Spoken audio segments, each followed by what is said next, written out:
Assalamualaikum warahmatullahi wabarakatuh. Nama saya Putri Nurul Hapsari, absen nomor 27, kelas 10 MIPA 1. Hari ini saya akan mempresentasikan mata pelajaran Pendidikan Agama dan Budi Pekerti tentang menjaga martabat manusia dengan menjauhi pergaulan bebas dan zina. Bismillahirrahmanirrahim.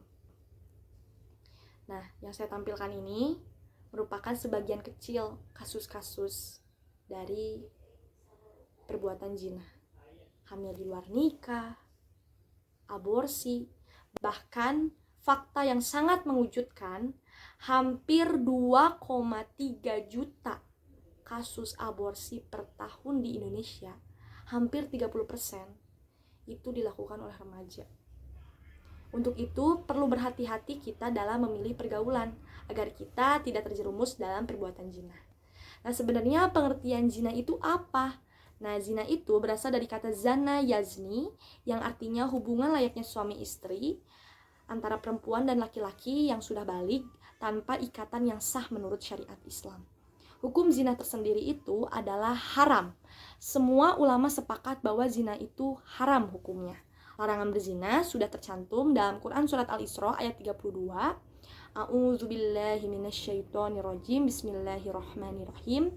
Wala taqrabuz zina innahu kana fahisyata wa sa'a sabila.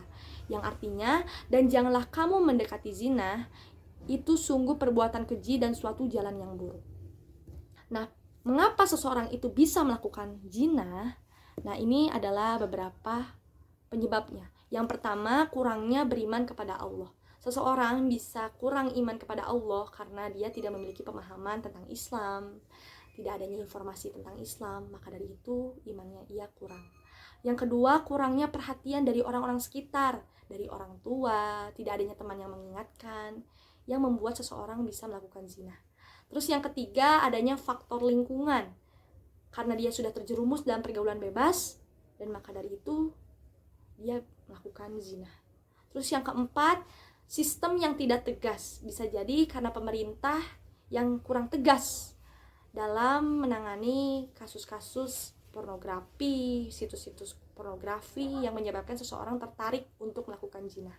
Nah, kategori zina itu terbagi menjadi dua. Ada zina muhsan, yaitu penzina yang sudah balik dan berakal dan sudah pernah menikah, dan hukumannya itu adalah dirajam.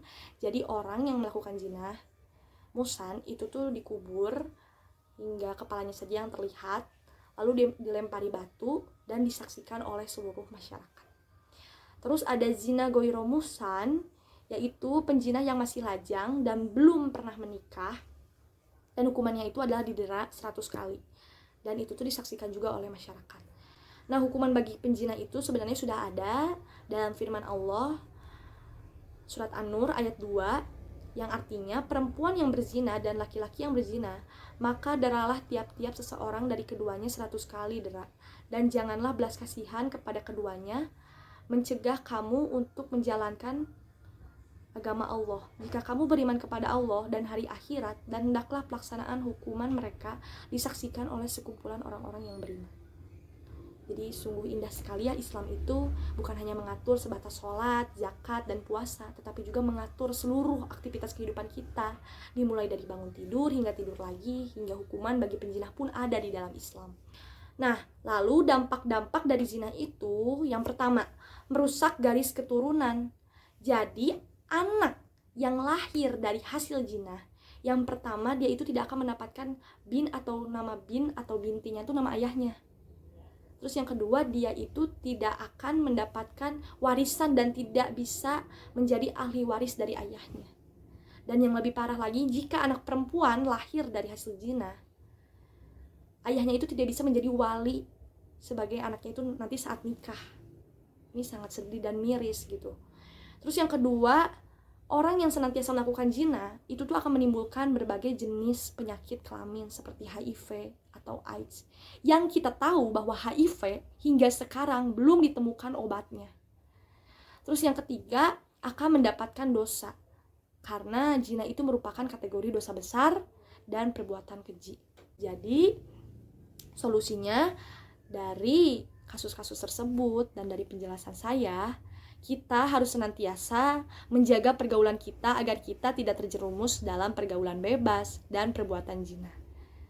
Dan ingatlah, carilah teman yang senantiasa mengingatkan kita dalam hal-hal kebaikan, dan harus teruslah berbuat positif dan senantiasa beriman kepada Allah Subhanahu wa Ta'ala.